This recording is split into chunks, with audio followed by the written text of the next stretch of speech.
they should ask during or after my presentation. I would like it if you guys can interrupt me anytime because you may not remember the question at the end. So I am using a relay operator through video relay service. So she'll have to kind of wave her hand and just give me a little bit of time to look at this, my screen for the PowerPoint over to my video phone. I have them set side by side, but yeah, please interrupt me anytime. I like it when people ask me questions, okay? Excellent. All right. Thank you so much, Sherry, for leading our presentation tonight on promoting literacy skills for deaf and hard of hearing children. So you can go ahead and start by introducing yourself and going on with your presentation. Okay, great. Yes, my name is Sherry Cook. I have a severe hearing loss. I do wear 2 hearing aids, but that I still struggle with the language auditorily, so I do use an interpreter when I use the phone. Sometimes I can use my cell phone, but it's easier to recognize people that I know. So I come from a deaf family. I grew up in Chicago. My parents are deaf and my sister is deaf. I grew up, my first language is English, my second language is ASL. Growing up in the 60s and 70s in Chicago, oralism was strongly promoted in the public school, and so were my parents when they grew up in Chicago. I have a bachelor degree in deaf education. I used to teach at the Wisconsin School for the Deaf, kindergartners, first, second grade students. I also taught middle school deaf and hard of hearing kids with multiple disabilities. I have taught in other places as well too. I am now in Southern Illinois near Carbondale. I don't think, if anybody else is from Southern Illinois, give a shout out. Yeah, that's what I thought. Okay, yeah, I'm down here now. I work for John A. Logan College in an interpreting program, but I'm also the director for Gallaudet University Regional Center. And I'm going to talk a little bit about a Gallaudet here, but I bring the resources and the training opportunities to professionals and parents. I used to work for the Illinois School for the Deaf Outreach Program, serving just 1 state. Now I serve 13 Midwest states. So that's a little bit about my background. So during this presentation, I will share a lot of my personal experiences. Why am I an above average reader where many deaf and hard of hearing adults struggle? My sister also is an above average reader. She's a teacher at the Illinois School for the Deaf. So what worked for us? So I will incorporate that during my presentation. Now, can everybody hear me okay? Oh my goodness, can anyone hear me at all? Okay. Okay, great, great. Now, I'm trying to figure out here, how do I go to the next PowerPoint slide? Do I go, which icon do I use, Carrie? So above the slide, it says the slide number, and then there's a left and right arrow. There you go. Oh, I did it. All right. Okay, so the second slide here shows you my website and my email address. So if you want to contact me or figure out what this regional program is about, go ahead and do some research and send me an email, okay? All right, Gallaudet University, some of you are parents of very, very young deaf and hard of hearing children, so you really have had, maybe you're just starting out learning about the deaf world, and that's okay. I'm always meeting people that have never heard of Gallaudet. And Gallaudet is located in Washington, D.C. It's the only liberal arts university in the entire world that directly serves deaf and hard of hearing students. And it was set up in 1864, and you'll see some pictures here. And it's really interesting because every year, on average, 12 to maybe 15% of new students do not know sign language. So we're seeing this now because technology is advancing so much with hearing aids and cochlear implants, and more deaf and hard of hearing kids are being mainstreamed at their local school. Many of them really do not know sign. And what Gallaudet has is a Jump Start program, a 5-week summer program for these students who do not know sign to meet each other and to learn sign before the semester starts. And of course, we do not expect them to be fluent by the end of 5 weeks, so they still get support, whether it's through captioning, through an oral interpreter, and that sort of thing. So that's really interesting to see how that has been changing at Gallaudet. Okay, Gallaudet, on campus, they also have the Lauren Clare National Deaf Education Center. And this is a resource I really want parents and professionals to be aware of.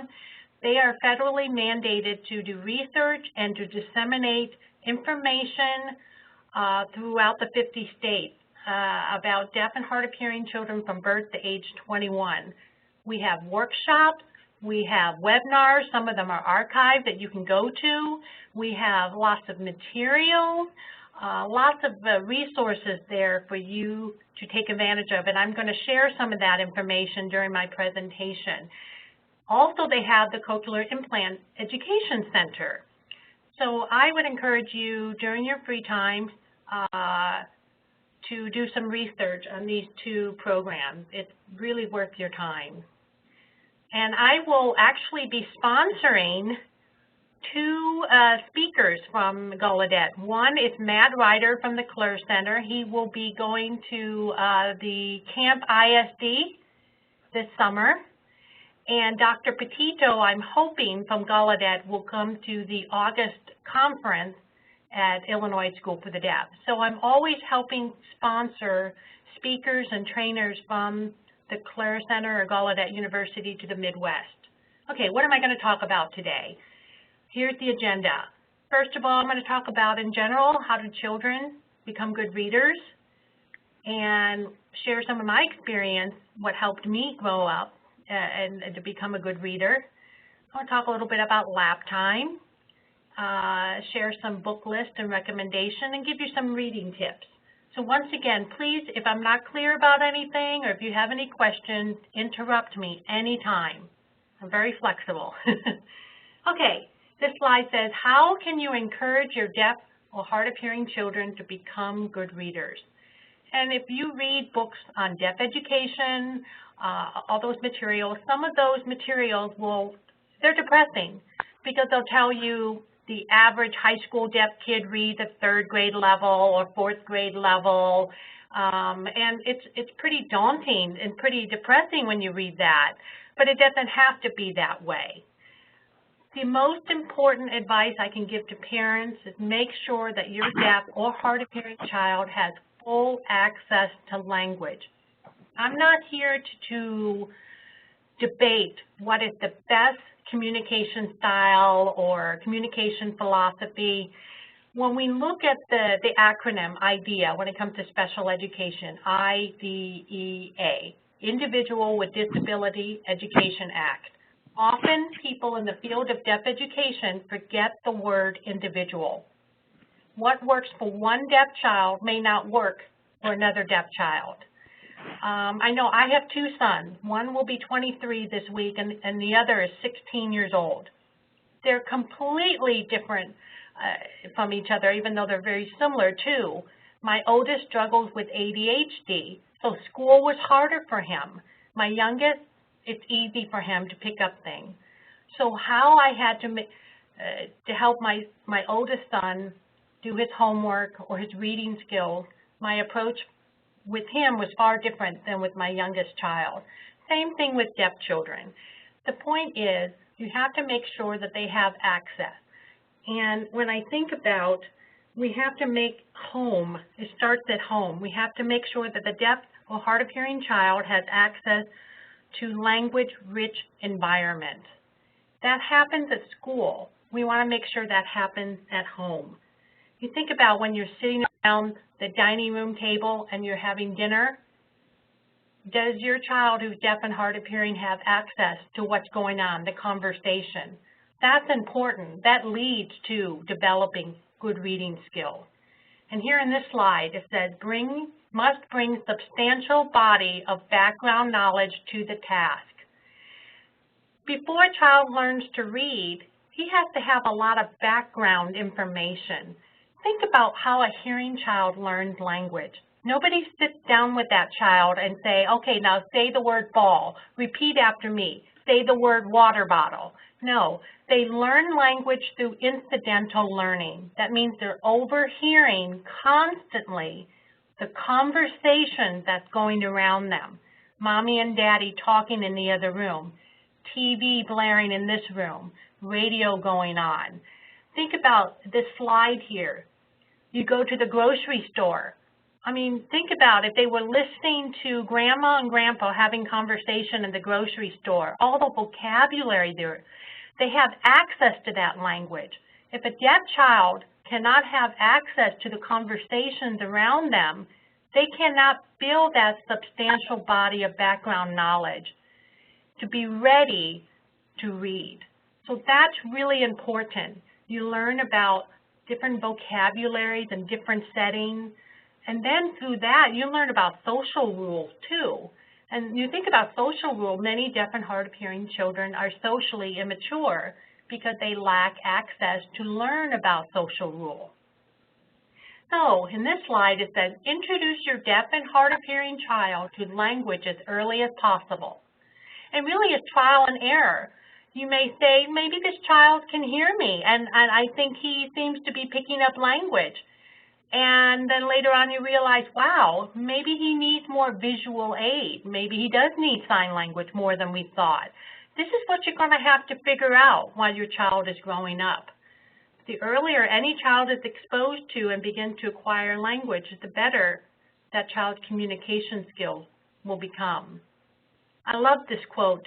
It's by Amelia Buckwald. She's an author, and she owns a publishing company. And it said, children are made readers on the laps of their parents. And that's true. I think about, before you even sit down and read to your kid, look at the pictures on this slide. Two kids are doing laundry. Another picture here shows two kids' bath time. Another picture shows mom playing with a little boy. And then the other picture showed a father cooking with his children. Think about all the conversation that could be happening. And this does not even involve reading here. But the child picks up so much language and vocabulary in those different settings. You know, those conversations going around. And that could be lap time, simply sitting down and making cookies together or building blocks together, those sort of things. But when you have lap time with books, that really helps children. It stimulates their brain. Reading is about language.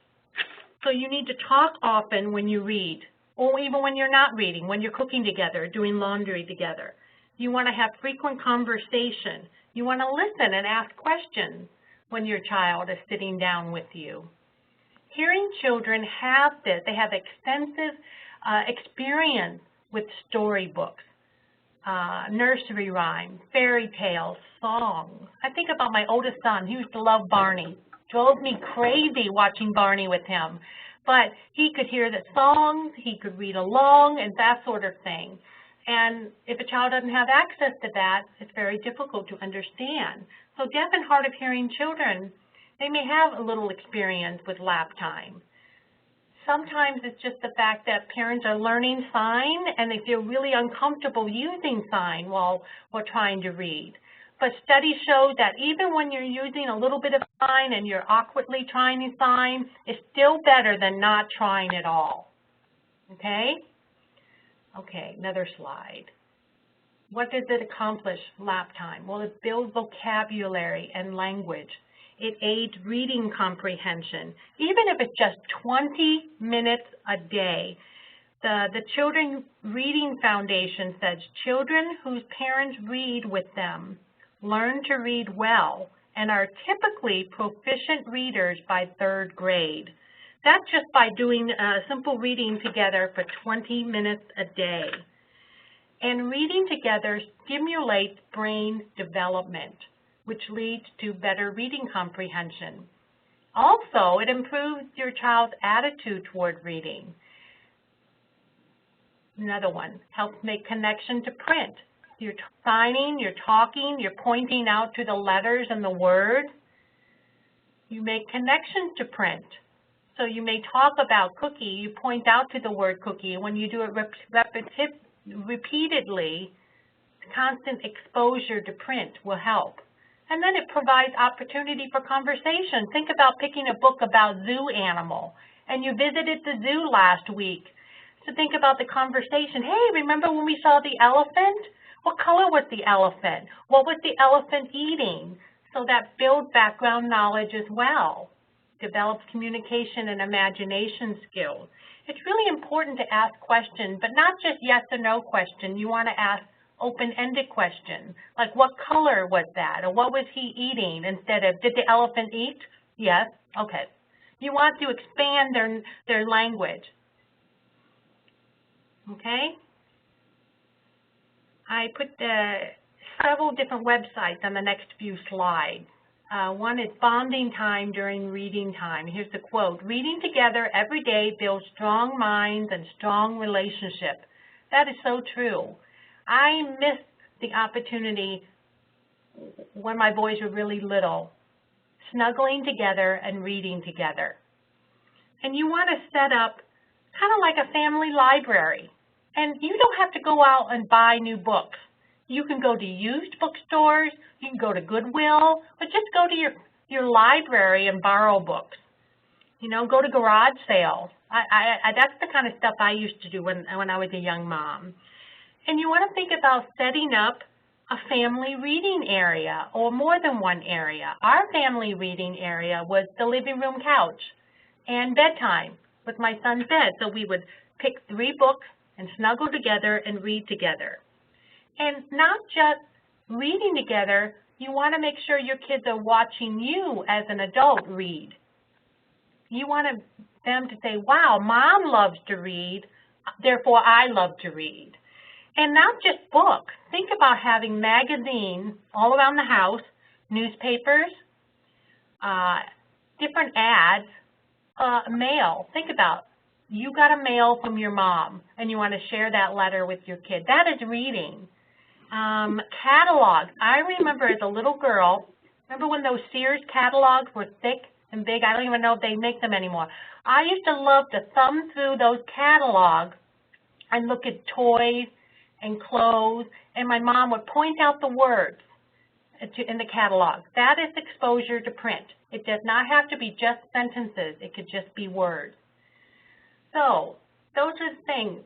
What helped me personally? I had early access to language. And yes, I feel very blessed that I have a deaf family. Only 90 to 95% of deaf and hard of hearing kids have deaf parents. So I'm really a very rare exception here, and I didn't realize that. So my parents understood what it was like to be deaf, so they knew what we needed as well. So for hearing parents to figure this out, it can be much more challenging. So just being aware that early access to language is very important, and that's what I had. And I did. My parents and my grandparents made sure that we were read to every night. I remember as a 2-year-old, my mom putting labels around the house that just simple exposure to print made that connection. Vocabulary books and scrapbook. I'm going to give you an example. These are pictures of me growing up. I'm the little blonde girl, kind of sandy blonde, and my sister is the curly dark hair, okay? Think about going camping together, going on a sleigh ride, going to the beach, playing on the playground. That's constant exposure to language in different settings. And my parents would make sure that we could see them, and we had to rely on lip reading and listening skills. We use home sign and some ASL, but you have to make more of an effort for a deaf child to visually watch you as you're talking to them, where a hearing child can turn away and listen to you. So it's more challenging. Here's a slide of the labels my mom put around the house. A language-rich environment, exposure to print. Now, when I talk about this slide here, it said general to specific names. As a teacher of the deaf, when I taught middle school kids, I was astounded how limited their vocabularies were. I'm going to give you an example here, cookie. Most of my students knew the sign, the print, cookies. But when I would ask them the names of their favorite cookies, they couldn't even tell me. I told one boy, I said, what's your favorite cookie? I don't know the name of it. I said, okay, well, describe it to me. He goes, well, you know, it's black, and on the inside it's white, and the next one is black. I said, oh, Oreos. So that's something that dawned on me. Wow, maybe we're thinking we're exposing our deaf children to print and vocabulary, but we're just giving them general names of things. We're not going further in depth and expanding their language by giving them details of names of different things, and like chocolate chip cookies, Chips Ahoy, Oreo, animal crackers. I mean, there's frosted animal crackers versus unfrosted. I mean, you know, the list goes on. We need to be aware of that. Okay, vocabulary books. I remember my mother making vocabulary books. One with a list of names of my family members. I remember being floored at the age of 2 when Mom would explain. Here's a picture. It says Grandpa Block. You see down here? That's my mom's dad. And I remember her sitting down with me and saying, I have a daddy too. Grandpa Block is my daddy. And I remember looking at her going, what? You have a father too? I had no idea. And her explaining the family tree.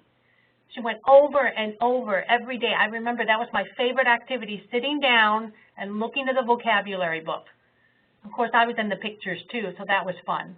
Another page in the vocabulary book was a list of my favorite toys. Another page was a list of different pets that my family, not just we, my grandma and grandpa's pet, my aunt and uncle's pet. And I understood it was a dog, it was a beagle, and it had a name. So think about that, okay? So that right there is reading. Books that you need to select for children. There are different websites that I would encourage you to look into that can give you many great recommendations for specific age group. Right here is Reading is Fundamental, www.rif.org, and they have a wonderful list of children from age birth to 3. Another one is Common Sense Media, and this not only rates books, but it also has movies, different apps like Best Reading, game apps, math apps, toddler apps. These are people that are professionals and parents who get together and they review these movies and apps, and then they give their opinion on this website, which I thought that's pretty nice for parents. They could do the homework for us. Scholastic.com, and most people are familiar with this publishing company. They also have book lists and recommendations for different age groups. ReadingFoundation.org has information specifically for parents, and they have it also for professionals. And I really like this too because they give you some ideas of what you can do with books. Barnes & Noble, you know, everybody pretty much has a Barnes & Noble. They also on their website has different reading recommendations for different age group up to teen. So you might have a teen. So thinking about books that you want to read for your children. How many of you out there have really young deaf and hard of hearing children? Okay, I know you guys got the mute on, that's right. So, your kids are probably screaming right now, right? Okay, so of course, the younger the child is, the more visually, you want to make sure books are visually appealing, right? And tactile too. I think about my boys, they love things that they can touch and feel and the pictures and things like that. Kids are fascinated with animals and fairy tales. Baby books are the ones that are soft, easy, nice and thick. You don't have to worry about them being ripped. Toddlers, a lot of them is great with lots of textures, touch and feel, bright colors. books for 2 to 3-year-olds. Alphabet book, this is really good. Fairy tale book. Books about on different occasions like birthday and holidays, things like that.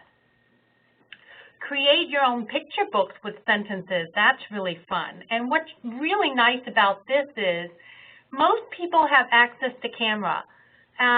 It's very rare that I see anybody with a digital camera anymore. Most people use their iPhone or their Android.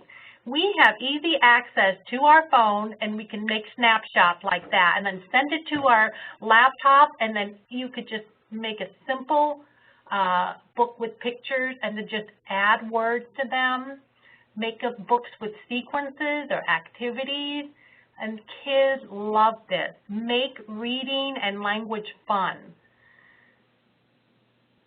Here are some sign books. If you are interested in learning sign and learning it with your child, garlicpress.com and dawnsign.com has some really nice sign books for early readers. Okay, reading tips. I know that there's a whole list of things. Caption is important. Even if your child is really young and you know they're not ready to read, I think it's important to leave the caption on. Have them exposed to caption. And I've heard so much from parents that hearing siblings learn to read better through their deaf siblings because the caption's on all the time. And so that's another benefit for leaving caption on. You know, have reading materials accessible at home at all times. Have them on the bedroom side table, in the bathroom. Have them, you know, I mean, think about it. If you're teaching potty time, have some magazine or fun books while they're sitting down and reading. Hey, any way to help them become literate, it's really helpful. Read every day. Here's a tip. It's called 15 Principles for Reading to Deaf Children, and this is through the CLER Center.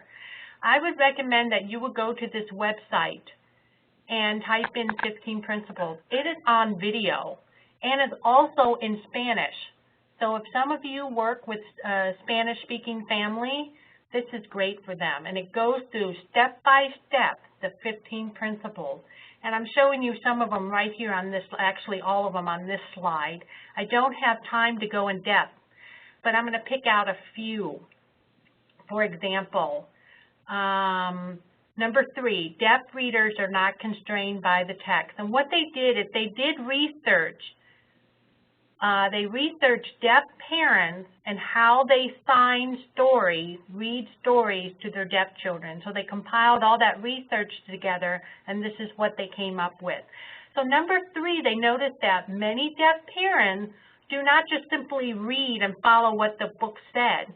They expand on it, whether they embellish the story or act it out or ask questions. They expand on that. Also, number 6, deaf readers make what is implied explicit. An example, everybody pretty much knows about the Little Red Riding Hood story. Now, in the story, when Little Red Riding Hood goes to see Grandma, which is really the wolf dressed as Grandma, the story never said, it doesn't, in many stories, when the wolf is why the girl asks why the wolf Grandma looks that way. You have to explain, well, why the girl's asking questions, because Grandma doesn't normally look like that. There are some things that are not explicit during the story, but you know it. You can't assume that the deaf child will understand that. So you have to back up a little bit and say, why is she asking those questions? That's not really Grandma, that's really the wolf. So you have to make it much more clear for them, okay? Number 10, deaf readers use attention maintenance strategy. Because deaf kids turn away, if they don't make eye contact, they're not getting the information. So they give several tips on what do deaf parents normally do. They don't just grab the kid's face and say, look at me. They use more fun techniques like simple tapping or other techniques. And that sort of thing you can find out on the website, and you can look at each one of them. Again, if you're learning sign, this is the VL2, Visual Language and Visual Learning. They have Storybook Apps, and I'm really impressed with this because you can click on a word and she'll show you a sign. You can click on a phrase, the woman will show you the sign, or you can watch the whole thing sign. So it's very, very clear in print and in sign language. Here are several other things that you can look into if you're interested in learning more about sign or signing stories that are visually appealing for deaf children. Here's a manual and DVD through the CLUR Center, Reading to Deaf Children, Learning from Deaf Adults. Onassis magazine. This is published once a year through the CLUR Center, and they have them archived, so you can go to the website here. You can click on, I think it goes back to the year 2000, and there are so many different articles from different years specifically on literacy skills. For example, the summer of 2000, it's on literacy and the family. The 2003 has articles on keys to English print, talk about phonological awareness, cued speech, bye-bye philosophy, different techniques and different ideas that educators are using in the classroom. 2014, just last year, they talk about reading skills, Common Core, that sort of thing that they're using in the classroom now. And this is free, so take advantage of this really nice publication. Okay, I'm going to this is my last slide, and it's from Jackie Onassis, Jackie Kennedy Onassis, Jackie Onassis Kennedy, or whatever it is. I like her quote here. There are many little ways to enlarge your child's world. Love of books is the best of all. So that's what I'll kind of end for now. I don't know if any of you have any questions on any of the slides, or if you have any concerns, or if you have any questions about me personally as a deaf person or as an educator. I'd be happy to help answer them.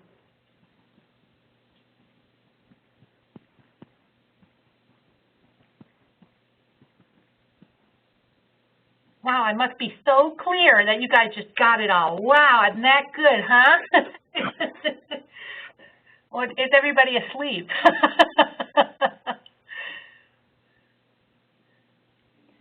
Well, Sherry, I'm just jumping on so you know that you are not alone. We are still here. Is it Sherry? It is, sorry. Okay. Okay, that's fine, that's fine.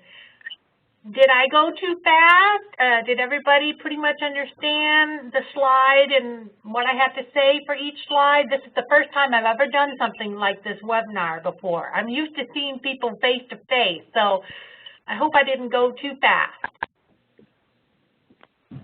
Hi, Sherry. This is Kristen. Hi.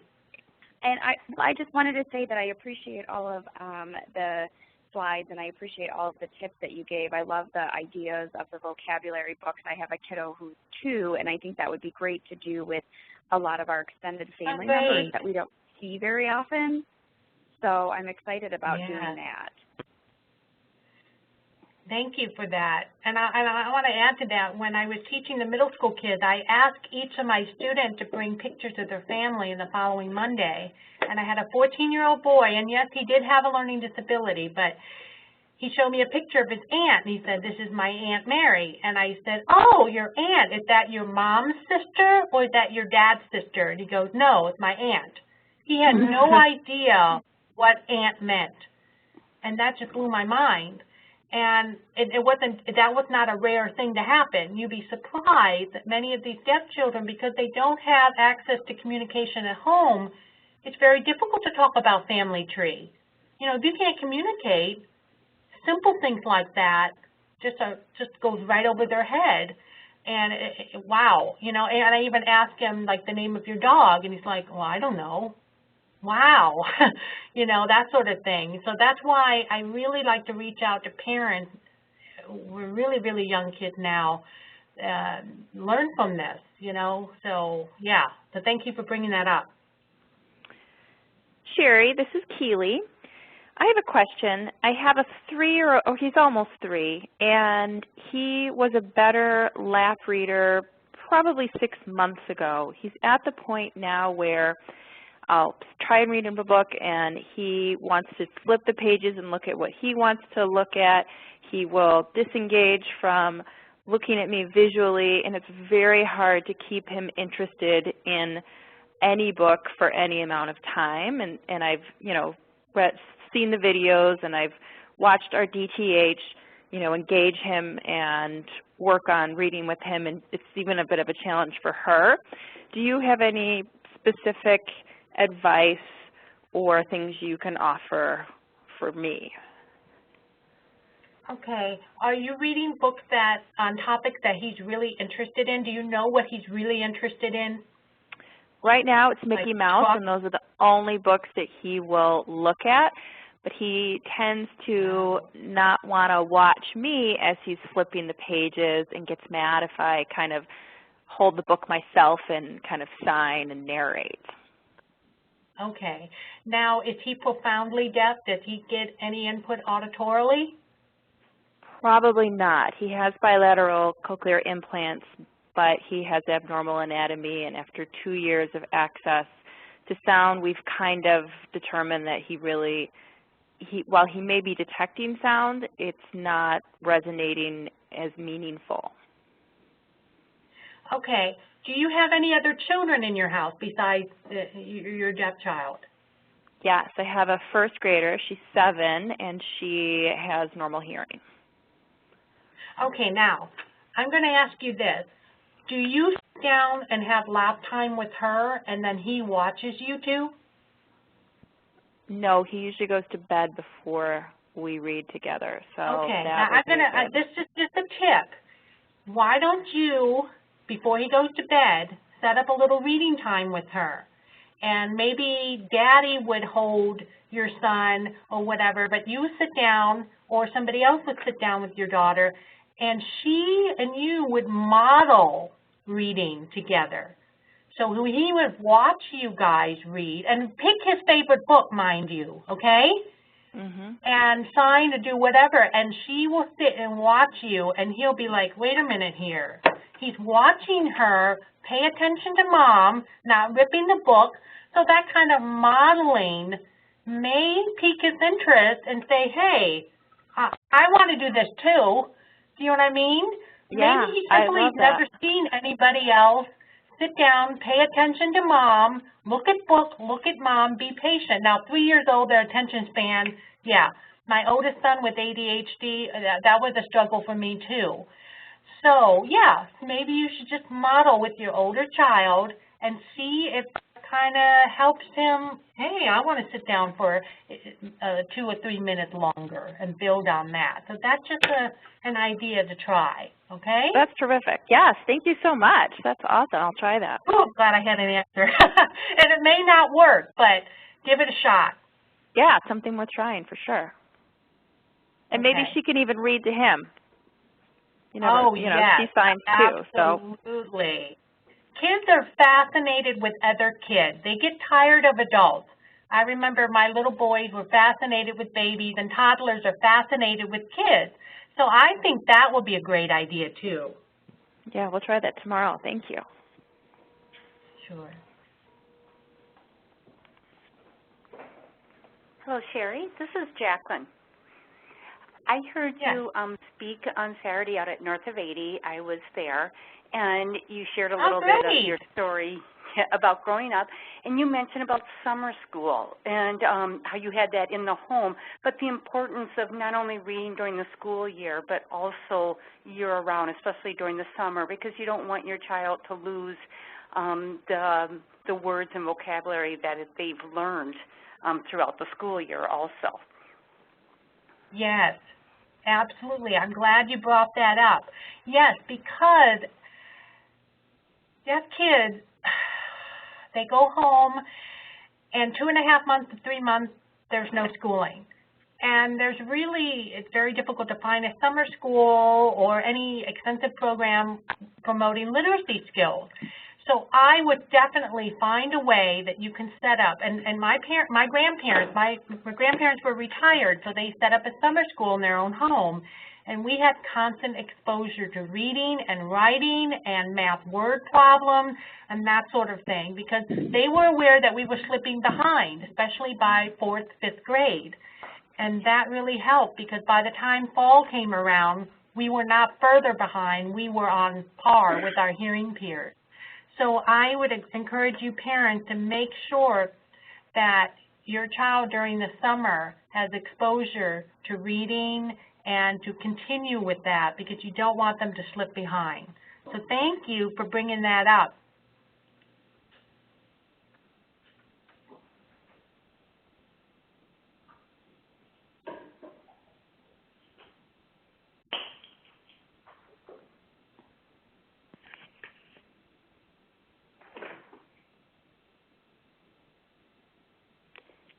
Hi, Sherry. It's Eliza.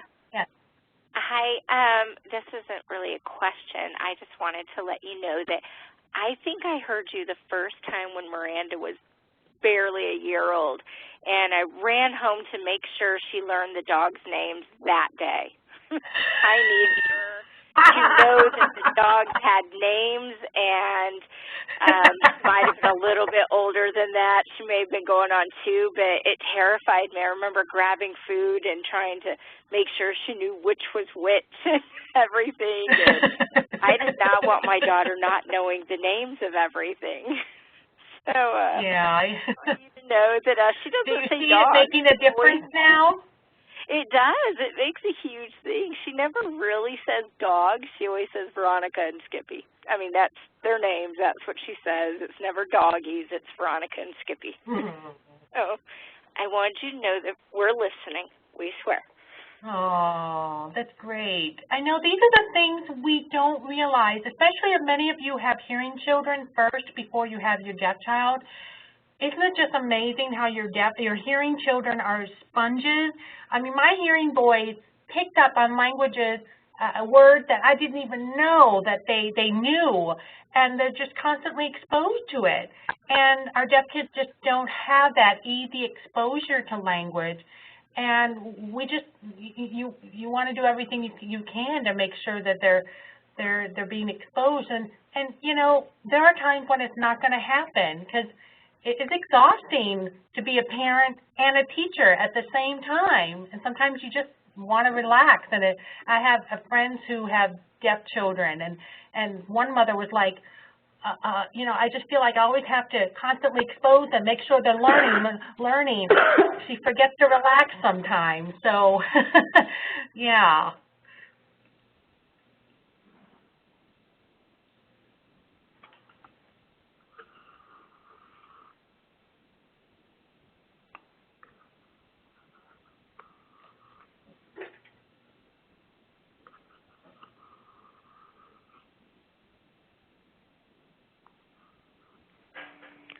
All right. Are there any other questions for Sherry? This is Carrie, by the way.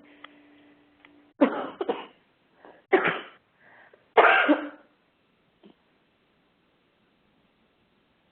excellent. Sherry, you know, I think that one question that I hear a lot from families is, like Kili had mentioned at the beginning of the questions, how do you grow with your child through those reading stages?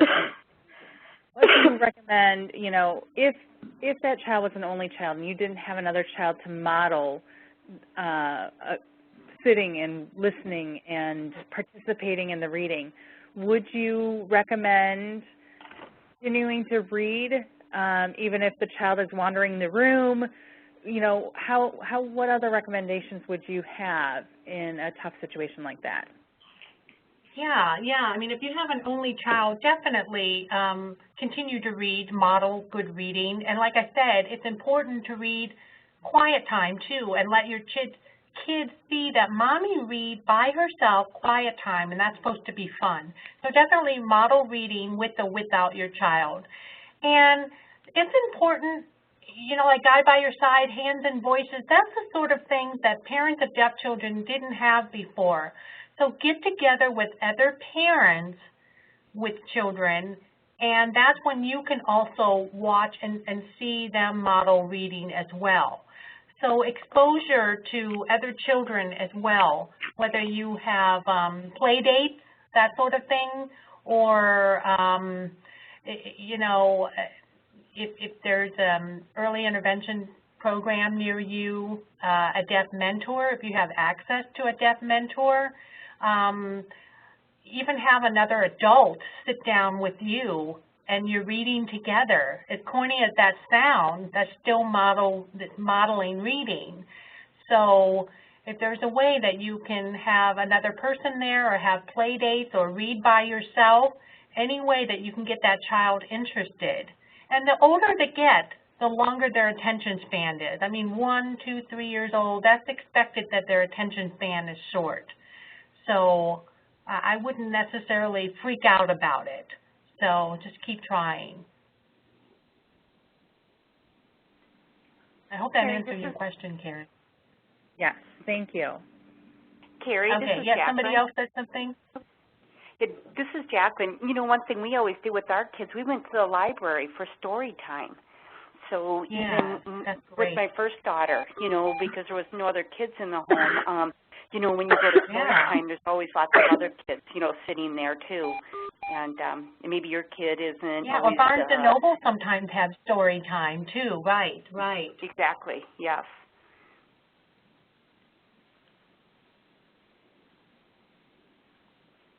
This is Carrie. Great suggestion, Jacqueline. All right, so it is time to wrap up. Thank you so much, Sherry, for leading this call tonight and this presentation.